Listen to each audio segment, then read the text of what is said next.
Welcome to RTV. నేను మీ గయాజ్ని. Nellore city YSRCP అధ్యక్షుడు సన్నంరెడ్డి పెంచిరెడ్డి గారు మనతో ఉన్నారు. ఆయనతో మాట్లాడతాం. నమస్తే అన్న. నమస్తే అన్న, ఎట్లా రాజకీయాలు స్పీడ్ అయిపోయినాయి? ఇంకా ఏముంది, కరెక్ట్ ఒక 60 రోజుల్లో ఎలక్షన్స్ దగ్గర పడుతున్నాయి. మీ పార్టీకి మీరు స్పీడ్ అయిపోయారు, టీడీపీ పార్టీకి టీడీపీ. మొత్తం మీద ఎలా ఉంది మీ ప్రచారం? ఎలక్షన్లు అంటే ఇరు పార్టీలు స్పీడ్గా నడుస్తాయి. రిజల్ట్ అనేది ప్రజలు ఇస్తారు. కానీ మా ప్రచారం మా పార్టీ తరఫున అయితే మేము బాగా చేస్తున్నాం. మా ప్రచారంలో లోపం లేదు. మరి ముఖ్యంగా మా ప్రచారం చేసేదానికి ఒక ఆయుధాన్ని ఇచ్చినాడు మా నాయకుడు ముఖ్యమంత్రి జగన్మోహన్ రెడ్డి గారు. ఆ ఆయుధాలు తీసుకొని మేము పోయి ప్రజలను ఓటు అడిగే రైట్ మాకు దొరికింది. ఖచ్చితంగా మేము ఆ యొక్క సంక్షేమ పథకాలు ఒక్కొక్క ఇంటికి 1 వచ్చుండొచ్చు, 2 వచ్చుండొచ్చు, ఒక్కొక్క ఇంటికి 4 కూడా వచ్చుండొచ్చు. ఏదైనా సరే ఈ సంక్షేమ పథకాలు అనేటి పేద అట్టడుగున వర్గానికి అందినాయి. కాబట్టి మేము పోయి మాకు ఓటేయండి, జగన్మోహన్ రెడ్డి గారు పంపించారు అనే చెప్పుకొని ఒక హక్కు ఇచ్చినాడు. కాబట్టి ప్రజలు మా పక్షాన ఉంటారని మా నమ్మకం. అలాగే ఇప్పుడు వైఎస్ఆర్సీపీలో మొన్నటి వరకు ఎంపీ అభ్యర్థిగా ఉన్న వేమిరెడ్డి ప్రభాకర్ రెడ్డి గారు ఎందుకు ఆయన అయిపోయి పార్టీ వీడడము, ఆ తర్వాత కొంతమంది పార్టీలోంచి అంటే డిప్యూటీ మేయర్ రూప్ కుమార్ కావచ్చు, అదేవిధంగా కొంతమంది కార్పొరేటర్లు, కమలాకర్ రెడ్డి, చాలామంది పార్టీలోంచి మళ్ళీ తెలుగుదేశం పార్టీలో చేరడానికి రేపు అనుకుంటాం మళ్ళీ చంద్రబాబు నాయుడు. అంటే దానివల్ల మీ పార్టీకి భారీగా నష్టపోయింది వైఎస్ఆర్సీపీ అనుకోవచ్చా? ఖచ్చితంగా ప్రభాకర్ రెడ్డి గారు అనే వేమిరెడ్డి ప్రభాకర్ రెడ్డి గారు చాలా మంచి వ్యక్తి. 10 మందికి ఏదైనా సహాయం చేశాడు, కానీ ఎవరిని ఇబ్బంది పెట్టిన వ్యక్తి కాదు. ఆయన దైవ కార్యక్రమాల్లో కావచ్చు, అన్నింటిలో కావచ్చు, అన్నీ కూడా ఆయన ఒక ఆలోచన విధానంతో ముందుకు పోయే మనస్తత్వం ఉన్న వ్యక్తి. ఎవరన్నా ఆయన మాట్లాడితే విమర్శిస్తే ఆయన తట్టుకోలేడు. ఆయన హృదయం చాలా సున్నితమైంది. ఆయనకై ఆయన ఇంకొకరికి హాని చేయాలని ఆలోచన వ్యక్తి కాదు. అటువంటి వ్యక్తికి కొద్దిగా ఏ ఒక్క నుంచో వచ్చి ఆయన కొద్దిగా హర్ట్ అయ్యాడు. హర్ట్ అయిన తర్వాత పార్టీ విడిపోవడం జరిగింది. కానీ ప్రజాక్షేత్రంలోకి పోయేటప్పుడు ఆయన హర్ట్ అయ్యి పార్టీ విడిపోయింది అయితే వాస్తవం. మంచి వ్యక్తి పోయినాడని ఒక బాధ అయితే వైఎస్ఆర్ పార్టీకి అధిష్టానం నా పైది నాయకుల నుంచి కింద స్థాయి కార్యకర్త దాకా ఉంది. ఒక మంచి వ్యక్తిని ఏదో కొన్ని చిన్న చిన్న కారణాల చేత ఆయన హర్ట్ అయిపోవడం అనేది బాధాకరమైన విషయం. కానీ ఈరోజు ప్రజలు ఆ విధంగా లేరు. ప్రజలు అంతా ఏంటంటే, గతంలో 17 మంది ముఖ్యమంత్రులు ఉంటే రాష్ట్రంలో ఏ ముఖ్యమంత్రి కూడా సామాన్య ప్రజల యొక్క సమస్యలు తెలుసుకొని పరిపాలనా దిశగా పరిపాలించిన ముఖ్యమంత్రి చాలా తక్కువ. అందులో ఒక ఎన్టీ రామారావు గారు, వైఎస్ రాజశేఖర రెడ్డి గారు కొంత భాగం ముందుకు నడిచారు.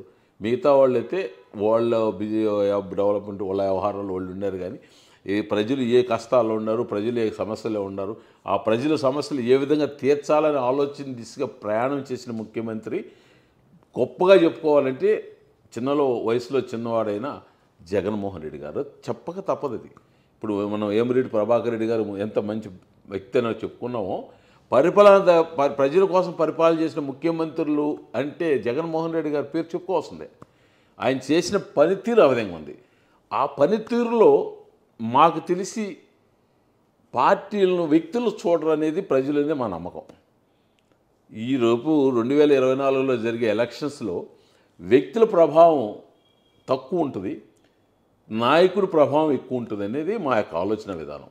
అంటే మీరు మాత్రము పథకాలే మాకు గెలిపిస్తాయి, పథకాలే మళ్ళీ మా జగన్మోహన్ రెడ్డిని సీఎం చేస్తుందో ఆ టైప్లో ఉన్నారు. అంటే ఓ పక్క ప్రభుత్వం మీద విపరీతమైన వ్యతిరేకత, ఉద్యోగస్తులు కావచ్చు, వేరే వాళ్ళు కావచ్చు, మధ్యతరగతి వాళ్ళు కావచ్చు, కాంట్రాక్టులు కావచ్చు. అది ఏంటి మీ ధైర్యం ఏంటి? పథకాలు అనేది కాదు మేము చెప్పింది, సామాన్య ప్రజల యొక్క జీవన శైలి కోసం ఏది చేస్తే బాగుంటుంది, దాన్ని చేసుకొని వాళ్ళ జీవనశైలిని పెంపొందించాలా, వాళ్ళ ఆర్థిక స్థితిగతులు పెరిగితే రాష్ట్రం బాగుంటుంది అనే ఆలోచన విధానంతో పనిచేసిన ముఖ్యమంత్రి అంటున్నాం. మేము పథకాలు ఇచ్చాము, ఆ పథకాలతోనే మాకు ఓట్లు వస్తాయని మేము అనట్లేదు. పథకాలు ఇంతకుముందు గతంలో చాలామంది ముఖ్యమంత్రులు ఇచ్చారు. అది కాదు, ఈరోజు మా పరిపాలన పథకాలు కాదు, మా పరిపాలన అనేది రాష్ట్రంలో ఉన్న ప్రజల యొక్క జీవన స్థైలి ఏ విధంగా ఉంది, ఆరోగ్యపరంగా కావచ్చు, ఎడ్యుకేషన్ పరంగా కావచ్చు, మనం ఏది చేస్తే వాళ్ళ యొక్క ఉన్నత స్థాయికి వాళ్ళు వస్తారు. ప్రభుత్వం ఆ విధంగా అందిస్తే అట్టడుగు ప్రజలు కూడా ఒకసారి పైకి వస్తే రాష్ట్రం ఒకసారి అభివృద్ధి దిశగా ఉంటుంది, అన్ని విధాల అభివృద్ధికి బాగుంటుంది ఆలోచన చేసి ఆ దిశగా మేము పథకాలు రూపొందించినామే తప్ప, పథకాలు అనేది జనరల్ అందరూ కూడా ఇస్తారు పథకాలు. గతంలో చాలా మేనిఫెస్టోలు ఇచ్చారు, పథకాలు ఇచ్చారు, ఇచ్చారా లేదని ప్రజలకు తెలుసు. ఈరోజు మేము అది కాదు, అట్టడుగు స్థాయిలో ఉన్న ప్రజానీకాన్ని ఏ విధంగా అభివృద్ధి దిశకు తీసుకెళ్ళాలి, అభివృద్ధి దిశకు తీసుకెళ్ళాలంటే ముందుతో వాళ్ళ విద్య, ఆ విద్యతో పాటు వాళ్ళ ఆరోగ్య సమస్యలు. గతంలో మీరు ఎన్నోసార్లు ఇంతమందో ముఖ్యమంత్రులు చూసుంటారు. ఈ ఆరోగ్య దిశలో విలేజ్ క్లినిక్లు పెట్టి, ఫ్యామిలీ డాక్టర్ని పెట్టి, ప్రతి ఇంటికి పేదవాడి ఇంటికి పోయి ఆ ఇంట్లో ఏవే యొక్క జబ్బుతో ఎవరైనా ఇబ్బంది పడుతున్నారా, జగనన్న సురక్ష పెడుతూ డోర్ టు డోరు జల్లెడు పెట్టిన దాఖలాలు ఉన్నాయా? మీరు ఎప్పుడైనా చూసారా? ఆ విధంగా ప్రజల యొక్క సమస్యలు తీసుకుని పరిపాలిస్తున్నారు కాబట్టి మాకు ఆ నమ్మకం. మేమేదో పథకాలు ఇచ్చే వాళ్ళు తీసుకుని ఆరోగ్యశ్రీ పథకం కాదుగా, స్కూల్స్ ఎడ్యుకేషన్ అనేది మేము పథకం కాదుగా. ఆ యొక్క స్కూల్స్ అట్మాస్ఫియర్ మారిస్తే జనం ఆ స్కూల్లోకి పోతాడు. పేదవాడు చదువుకునే దానికి కూడా కార్పొరేట్ స్థాయిలో స్కూల్ పెడితే పేదవాడు చదువుకుంటాడు. పేదవాడు చదువుకునే దానికి ఇంగ్లీష్ మీడియం పెడితే కార్పొరేట్ స్కూల్ దిశగా పేదవాళ్ళు ప్రయాణం చేయరు. ప్రయాణం చేసినప్పుడు వీళ్ళ స్థితిగతులు ఏంది, వాడు పని చేసుకుని అప్పు సొప్పు చేసి వాళ్ళు కొడుకుని చదివించుకోవాలి. ఈరోజు ఆడుండేటివే మనం గవర్నమెంట్ పెడితే అతని సంపాదనతో ఫ్యామిలీ హ్యాపీగా గడుపుకుంటూ పిల్లకాయలు గవర్నమెంట్ చదివిస్తుంది. Same like America. అంటే మీరు టికెట్లు ఇచ్చే అభ్యర్థులు ఎమ్మెల్యే కావచ్చు ఒక సర్వే ప్రకారము ఇస్తున్నారా లేదంటే ఎట్లా? గతంలో గట్టిగా చెప్పాలంటే ఏ నియోజకవర్గంలో ఎవరు ఎక్కువ శాతం ఓటర్స్ ఉన్నారు, ఏ క్యాస్ట్ ఎక్కువ శాతం ఓటర్ ఉన్నారు, ఆ యొక్క శాతం ఉన్న ఓటర్స్లో నుంచి ఒక నాయకుని తయారు చేయాలన్న ఆలోచన మా జగన్మోహన్ రెడ్డిది. గతంలో నెల్లూరు చూడండి, నెమ్మన్న జిల్లా చూడండి, ఆ 2 ఎస్సీ సీట్లు తప్ప గతంలో మొత్తం రెడ్డిసే. మొత్తం దాదాపు 70% బీసీ ఓటు శాతం ఉన్నా ఆ రెడ్డే పరిపాలిస్తుండేది. అది కాదు రాజకీయం, అది కాదు రాజ్యాంగం. సమానత్వాన్ని అందరికి తీసుకుని వస్తేనే రాజ్యాంగంలో అందరి హక్కులు అడిగేదానికి కూడా ఒక ప్రతినిధి ఉండాలి అసెంబ్లీలో. అట్టడిగిన ప్రజల యొక్క సమస్యలు మాట్లాడేదానికి ఒక ప్రతినిధి ఉండాలి. ఆ ప్రతినిధుల్ని తయారు చేస్తేనే ఆ అట్టడుగులో ఉన్న ప్రజానీకం డెవలప్మెంట్స్ ఉంటాయి అనే దిశగా ఈ 2024లో మా నాయకుడు తయారు చేస్తున్నాడు. ఇప్పుడు నెల్లూరు జిల్లాకు వచ్చేసరికి కమ్యూనిటీ వైజ్గా స్వతంత్రం వచ్చిన తర్వాత ముస్లిమ్స్ నాకు తెలిసి కాదు, అంతకుముందు కూడా లేదు, ముస్లింని ఆ ఎమ్మెల్యే అభ్యర్థిగా ప్రకటించిన పార్టీ ఏదైనా ఉందా? ఈరోజు ముస్లిం అభ్యర్థిని ఎందుకు ప్రకటించారు? వాళ్ళు పెద్ద కోటేశ్వర్లని కాదు, ఆ ఈక్వేషన్ ఆఫ్ ముస్లిమ్స్ కమ్యూనిటీ నుంచి ఒక నాయకుడిని తయారు చేయాలి. ఆ నాయకుడు అసెంబ్లీలో ఉంటే వాళ్ళ యొక్క సమస్యలు మాట్లాడతాడు. ఆ సమస్యలు పరిష్కారం చేస్తే డెవలప్ అవుద్ది. క్యాస్ట్ డెవలపే కాదు, నియోజకవర్గం డెవలప్ అవుద్ది అనే ఆలోచనతో ప్రతి నియోజకవర్గంలో అది చూస్తూ చేస్తున్నాం. ఒకటి ఇప్పుడు మీరు చూస్తే ఒక సామాన్యమైన కుటుంబంలో నుంచి ఖలీల్ అహ్మద్ని పెట్టారు. అంటే వాళ్ళ రాజకీయ కుటుంబం కాదు, ఆర్థికపైన బలమైన కుటుంబం కాదు. అటు చూస్తే టీడీపీ బలమైన అభ్యర్థి నారాయణ గారు, అంటే చంద్రబాబు నెక్స్ట్ నారాయణ ఆ పార్టీలో. అలాంటి వ్యక్తి ముందు ఢీ కొట్టగలడా? గతంలో మన జిల్లా ప్రజలు 2 ఉదాహరణలు ఇచ్చారు మనకు. బాగా రెడ్డి సామాజిక వర్గంలో అప్పుడు ఈ క్యాస్ట్లు అంతా లేవు. పెద్దగా ప్రజలను శాసించే కుటుంబం నుంచి ఆన వెంకటరెడ్డి గారు కంటెస్ట్ చేశారు 1978లో. ఒక సామాన్య కుటుంబంలో పెట్రోల్ బిజినెస్ చేసే కేవి సుబ్బారెడ్డి గారు కాంగ్రెస్ పార్టీ పెట్టింది. ఢీకొట్టాడా లేదా? ఢీకొట్టాడా లేదా? ఢీకొట్టాడు. ఎట్లా కొట్టాడు? ఆ నాయకురాలు ఇందిరాగాంధీ ఇప్పుడు మా జగన్మోహన్ రెడ్డి చేసే చిన్న కార్యక్రమాలు ఆ రోజు చేసింది, పేదల పక్షాన నిలబడింది. ఆ పేదలే ఈ సామాన్యుని నాయకుడిని చేశారు. ఈరోజు ఆ పేదల పక్షాన్ని నిలబడిన జగన్మోహన్ రెడ్డికి ఈ సామాన్యుడు ఎందుకు ముఖ్యమంత్రి కాకూడదు, మంత్రి ఎమ్మెల్యే కాకూడదు? ఖచ్చితంగా అవుతుంది. ఇప్పుడు ఖలీల్ కదా నారాయణ గారిని చూసి ఎవరు ఇట్లేరు, జగన్మోహన్ రెడ్డి కానీ చంద్రబాబు నాయుడు గారిని చూసి చేస్తారు.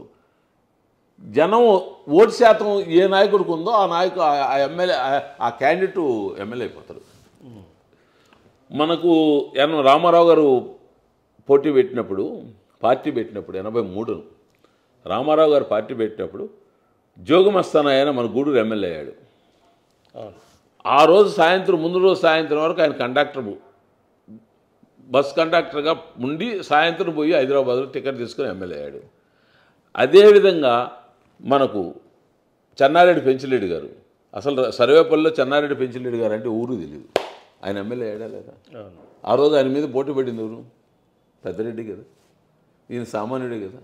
మరి సామాన్య ప్రజలు ఎవరు పక్షాన ఉంటారో ఆ సామాన్య ప్రజలకి ఏ నాయకుడు పనిచేసి ఉంటాడో ఆ నాయకుడు ఏ వ్యక్తిని పెట్టినా అతను ఎమ్మెల్యే అవుతాడు. ఇప్పుడు మీరు గత కొద్ది రోజుల నుంచి వైఎస్ఆర్సీపీ సిటీ ప్రెసిడెంట్ కాబట్టి ప్రచారం కూడా చేస్తున్నారు, క్యాండిడేట్తో వైఎస్ఆర్సీపీ అభ్యర్థిని గెలిపించాలని. జ్యోతినగర్, వేదాయపాలెము, ఏరియాస్ మొత్తము. అంటే వాళ్ళు టీడీపీ వాళ్ళు నారాయణ గారికి 1,00,000 ఓట్ల మెజార్టీతో ఖచ్చితంగా గెలుస్తామంటున్నారు. వాళ్ళ ధీమా మీరు ఏ విధంగా చూస్తారు? నేను రూరల్లో తిరిగాను, అక్కడ సామాన్య కుటుంబాలను టచ్ చేశాను. వాళ్ళు ఇలాగే మాకు జ్యోతినగరు, చంద్రమౌళి నగర్ అంటే లోయర్ మిడిల్ క్లాస్ వాళ్ళు ఉంటారు. వాళ్ళ ఇళ్ళకి పోయితే జగన్మోహన్ రెడ్డి గుర్తొస్తున్నాడు వాళ్ళకి. చిన్న పిల్లకాయలు కూడా ఈరోజు మేము పలానా స్కూల్లో చదువుతున్నాం, మా మామయ్య ఇదిగో ఈ ల్యాప్టాప్ ఇచ్చాడు, మా మామయ్య డ్రెస్ ఇచ్చాడని మేము పాంప్లెట్ ఇచ్చేటప్పుడు వాళ్ళు ఎదురు చెప్తున్నారు. ఆ విధంగా స్పందన ఉంటే వ్యక్తులతో పనే ఉంది. ఖచ్చితంగా మా క్యాండిడేట్ గెలుస్తాడు. అంటే మీరు ఒక మైండ్ సెట్, మీ అంచనా, మీ మొత్తం చూస్తే ఖలీల్ అహ్మద్ గారు ఎన్ని ఓట్లతో గెలిచే అవకాశాలు ఉన్నాయి? ఈ ఇద్దరు వ్యక్తులు నెల్లూరు సిటీలో, నేను సిటీలోకి ఇంకా ఎంటర్ కాలేదు, సిటీలో ఈ ఇద్దరు వ్యక్తుల మధ్యన పోటీ రసవత్తరంగానే ఉంటుంది. రిజల్ట్ ఫైనల్గా వచ్చేసరికి ఎవడు గెలిచినా 5 నుంచి 10,000, 5,000 నుంచి 10,000 లోపలే గెలుస్తారు. కానీ అంత మించి ఎవరైనా సరే వీళ్ళిద్దరిలో గెలవరు. ఖలీల్ కావచ్చు, నారాయణ కావచ్చు, అంత keen contest Nellore city. Result వచ్చేంతవరకు వెయిట్ చేయాలి మనం. ఇది పరిస్థితి. ప్రస్తుతము జరగబోయే 2024 ఎన్నికల్లో కేవలం అభ్యర్థులే కాదు, చంద్రబాబు నాయుడు ఇటు జగన్మోహన్ రెడ్డిని చూసే ప్రజలు ఓటు వేస్తారు. ఖచ్చితంగా నెల్లూరు సిటీలో వైఎస్ఆర్సీపీ అభ్యర్థి ఖచ్చితంగా 10,000 మెజార్టీతో ఖచ్చితంగా గెలుస్తారని కూడా నెల్లూరు వైఎస్ఆర్సీపీ సిటీ అధ్యక్షుడు సన్నపరెడ్డి పెంచిరెడ్డి గారు చెప్తున్నారు. వీడియో జర్నలిస్ట్ ప్రదీప్తో గయాజ్ RTV నెల్లూరు. మరిన్ని వీడియోస్ కోసం ఛానల్ ని సబ్స్క్రైబ్ చేయండి, లేటెస్ట్ అప్డేట్స్ కోసం వాట్సాప్ ఛానల్ ని ఫాలో చేయండి అండ్ లింక్ డిస్క్రిప్షన్ లో ఉంది.